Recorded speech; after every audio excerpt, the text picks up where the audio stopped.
Paradise has long been synonymous to images of blue skies, white sands, turquoise seas, friendly people, and green swaying palms in the Pacific. And this idea of paradise has been attracting and bringing over 2.3 million visitors to our shores yearly. In the Pacific, we welcome them with our warmest halo, ali, bula, talofa, and malo. The World Bank estimates that our visitors add an estimated value of US $1.8 billion in annual income and some 128,000 new jobs created in our region. But there is one unwelcome visitor that has invaded our islands, and not only is it changing this image of paradise that is so well known to our tourists, it has also placed one of our region's main thriving industries and the livelihoods of thousands of communities in the Pacific under serious threat.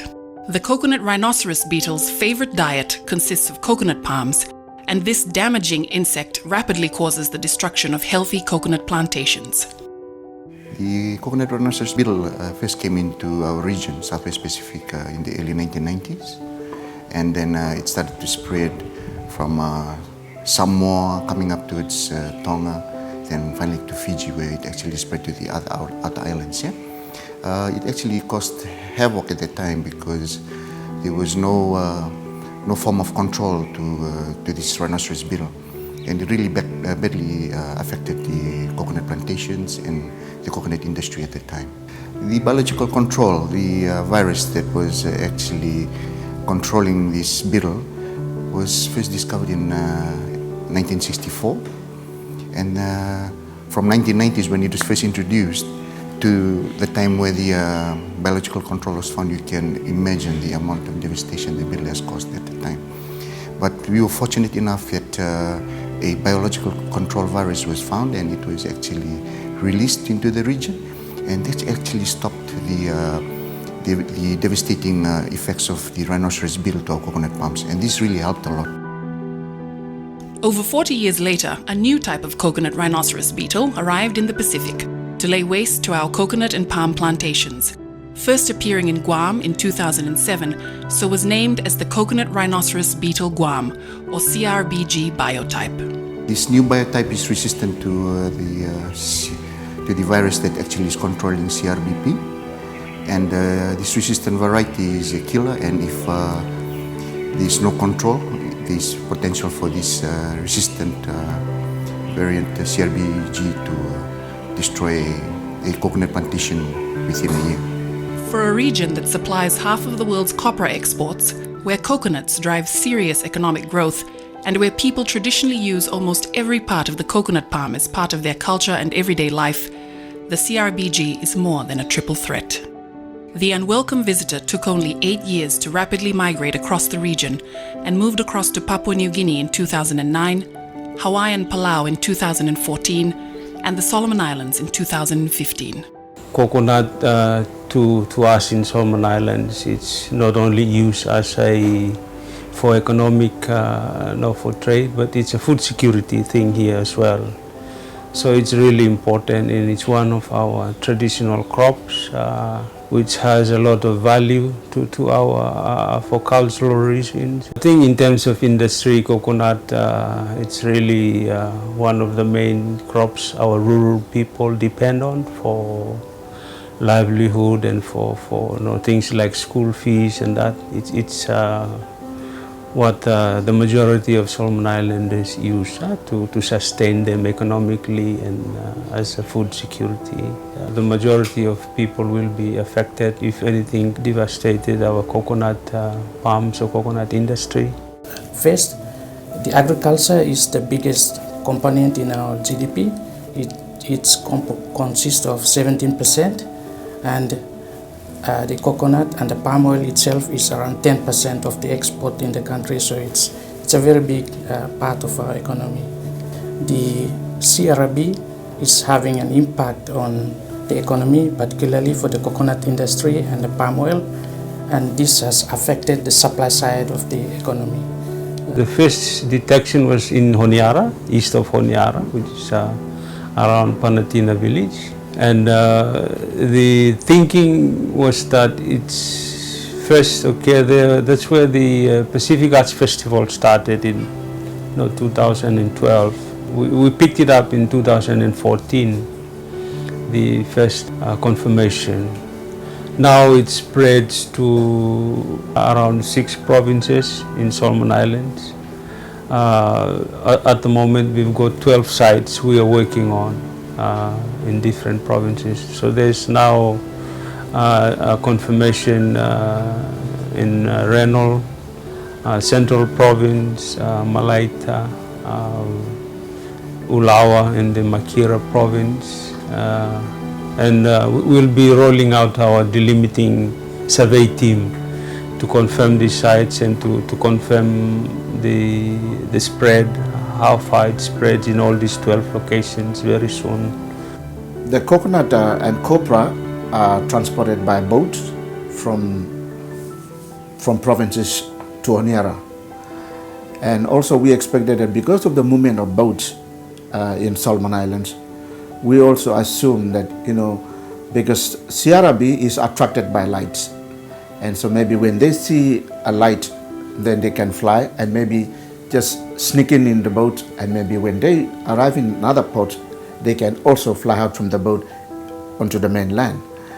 But also, like I've said earlier on, when people transport chicken manure, and maybe those are larvae eaten in the chicken manure, and when the farmers started using those chicken manure in their gardens, those larvae become mature and they fly out from these gardens and they become active in the other site where the chicken manure is transported to. At the moment, the plantation was beat down because of this Rhinoceros beetle. It's getting now into this place, and I think it's getting more worse in some parts of the plantation. We haven't experienced anything about the beetle. But as soon as the beetle comes in, all these coconuts been, eaten, they just come and bore the holes on the trunk or up on top. And then the coconut's been looking like sick and all those things, and the prawns or what they pulling off on the coconut. One thing we notice is that the leaves of the coconut, they started to wither and twist.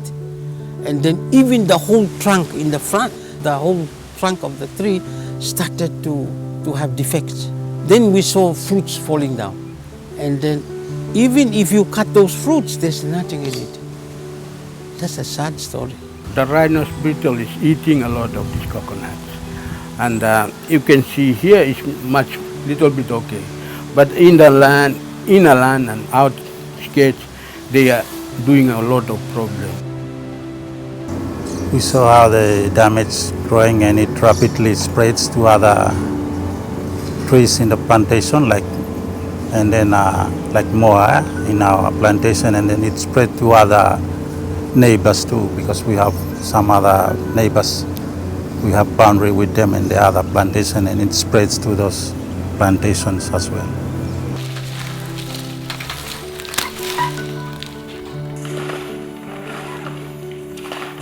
This year we are facing a big problem, so copra. Misal beetles spoil everything. But kalau sawat for them tu lebih beetles so well try no sawat for do it bus be kalau guarantee for do it tu. Terus I think itu masalah about agriculture or whatever things by saya seven these are beetles. Bam saya good land. But 8 years to come, I will face big problem lo beetles. What coconut down, what the live branch coconut fall down. So I find hard for half a kilo die di salah insect or di salah area awat beetle. Yeah. The CRB beetle infestation started in our plantation beginning of 2006, but in Honiara town around about 2005. During that time, it mainly affected only our replanted palms, not the mature palms. Once we start to see the damage in progress, we will see holes on the fronts, and then at the spear you won't see anything growing there, which is the main growing point of the palm. So once the spear is gone, palm is dead also. Weekly and monthly, weekly we can earn about $1,000, and then monthly about more than $1,000, like 2,000. But at the moment when the beetle damaged the coconut trees, it drops rapidly, like it doesn't reach the amount that I said earlier. The beetles attacked the young shoot, and they bore holes into the sap of the palms. So coconut produces prawn almost every month. So after a few months, only then you can know that the beetle had arrived and have been causing damage. The life cycle of the CRB-G is given that it has two phases. One phase is that of the life cycle is actually in the ground, and the other phase is actually when it's an adult and it's actually flying in the air. So in the ground, the adult lays the egg, and the egg hatches and becomes a larval stage, and all these take places in the ground with the pupa. So when it pupates, the adult actually flies off, and that is where the other stage happens, and that's the destructive stage, and that is when the adult attacks the palm, the mid ribs of the coconut palm, where it's very soft, and that is where it makes the damage.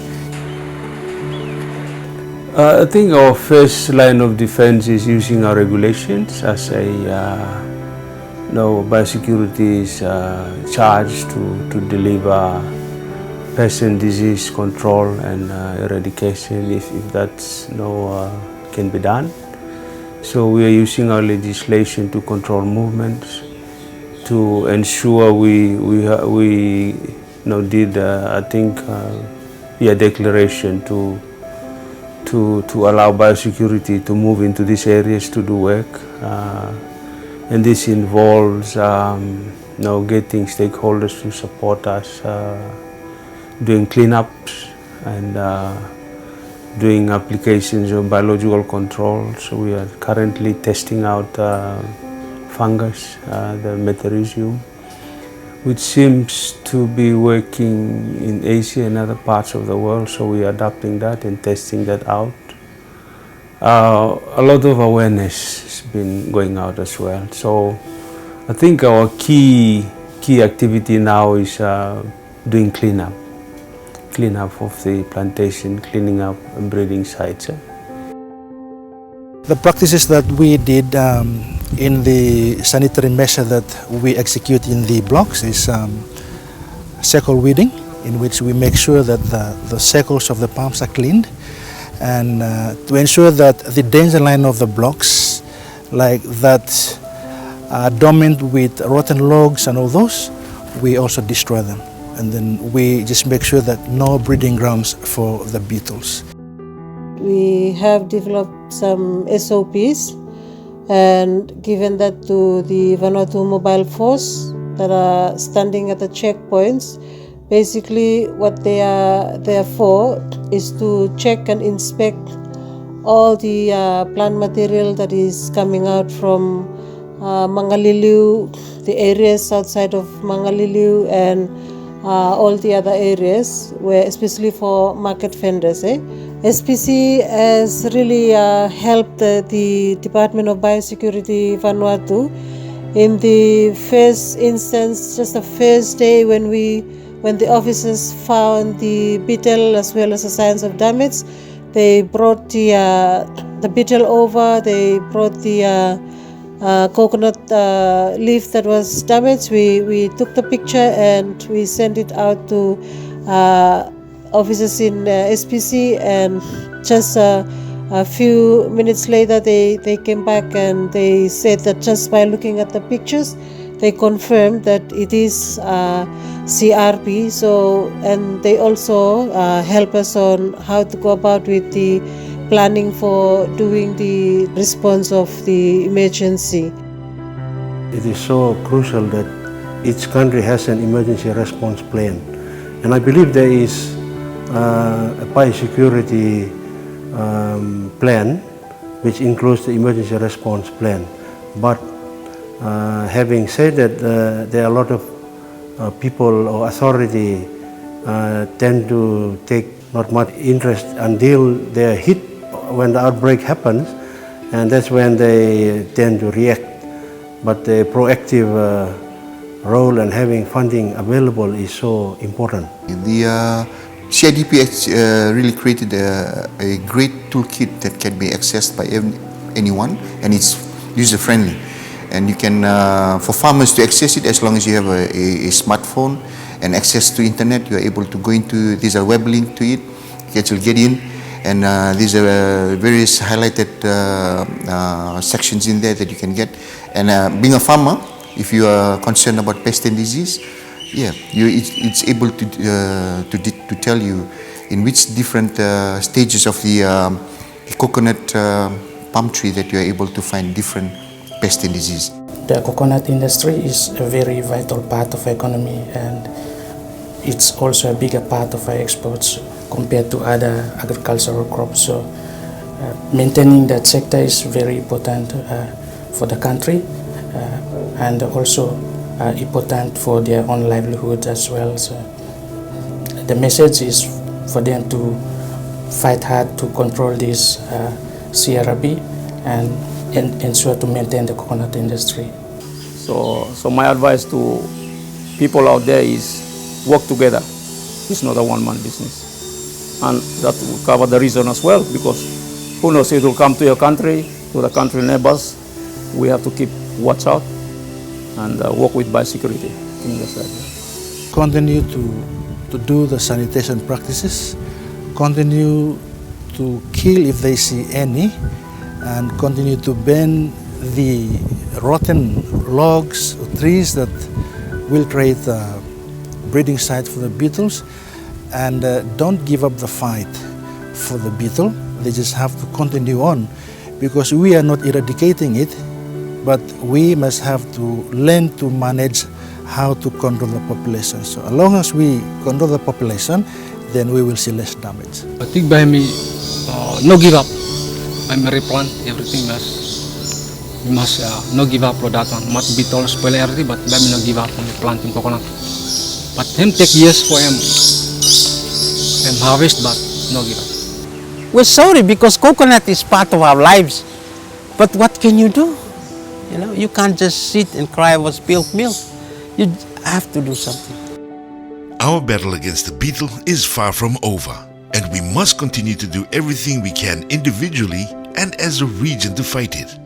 When the coconut rhinoceros beetle destroys our coconuts, not only is our way of life severely affected, but thousands of Pacific livelihoods are in fact at stake. This video was brought to you by the Coconut Industry Development for the Pacific, a joint initiative of the Pacific Community and the European Union, as part of a broader economic partnership between the European Union and the African, Caribbean, Pacific states. For more information, please visit our websites.